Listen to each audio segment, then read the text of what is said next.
As the Prime Minister pointed out yesterday, by nixing net zero, are you saying that climate change isn't real? What an absurd thing to say. I mean, net zero emissions is a plan that's 3 years old. I mean, no one had ever heard of net zero emissions until 7 or 8 years ago.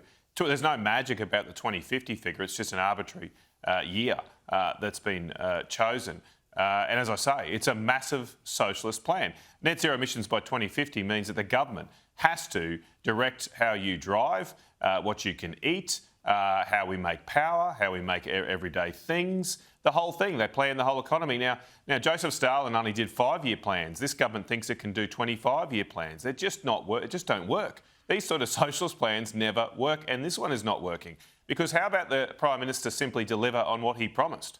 How about he does that instead of raise these ridiculous points to distract attention from the fact that he hasn't lowered power prices like he said he would. He said his net zero plan would cut your power bill by $275. Now they don't even have any plan to lower energy prices. They've instead gone up massively. He said, the Prime Minister said, that by signing up to net zero emissions, we'd have these wonderful new industries that would create thousands of more jobs in critical minerals and hydrogen.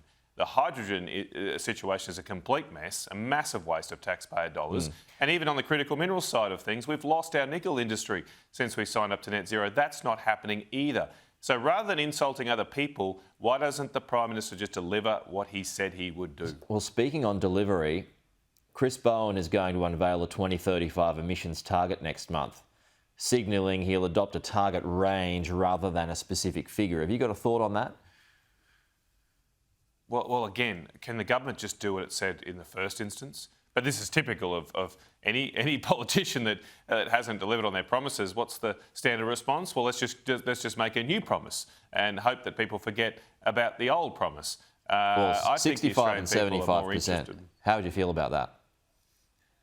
Oh, it's ridiculous. It's totally absurd. I mean, we're not even going to get to the 43% by 2030. Yeah. That's my point here. That we're not going to get to the 82% renewable target by 2030. So why set a 2035 target when you haven't met your 2030 target? I mean, mow the lawn this week. Don't promise to do it next month. Just focus on the here and now, because here and now the Australian people are suffering. We've had the biggest drop in living standards in the developed world. Many families are doing it very tough. I do think that the economy is slowing down with commodity prices coming off. There are real concerns about the health of our economy. I'd much prefer the government focus on jobs today than an arbitrary emissions target in 10 years' time. The government is working on a plan to sideline the Greens, hopefully have the coalition on board when it comes to reforming green tape rules and act on environmental approvals by the end of the year. So Murray Watt's going to announce this later on today, Matt. Would you be open to any kind of partnership on that front? Oh, look, the devil's in the detail. I mean, the government's previous attempt at environmental reform last term would have just made it harder to do business in this country. It was going to impose massively new obligations on offsets, make it harder to get jobs going, industries going. So that's why we oppose that. I mean, I'm certainly not going to give a blank cheque to the government. I think the Senate should do its job and properly review any proposal put forward. And if there is to be any facilitation of investment, it needs to be across the board.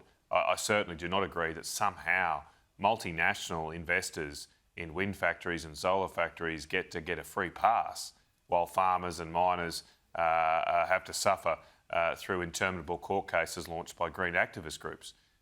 Surely there has to be a level playing field for all investment in this country. There shouldn't be one industry that's given a free kick. Okay, Murray Watt's coming up in the program a little later too. Just a final one before we go, Matt. This morning there's a question around AUKUS again. A leading Washington think tank has urged Albanese and Trump to scale back Pillar 2 of AUKUS by pivoting towards autonomous systems, long-range strike capacity and integrated air defences. Have you got a thought on that this morning? Well, my main thought on this is it does concern me that the Australian government seems to have the AUKUS agreement on autopilot.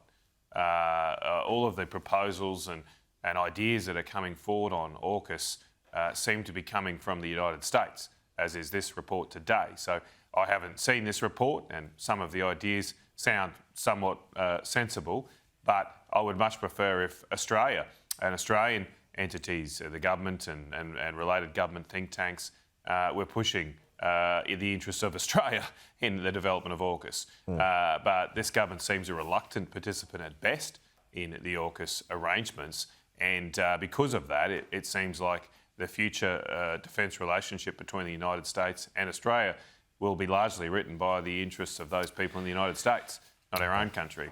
I just think the government needs to get its hands dirty a lot more on the AUKUS agreement. All right, we'll leave it there, Matt. That's Matt Canavan joining us live on this Tuesday morning out of Canberra. We'll talk to you again soon.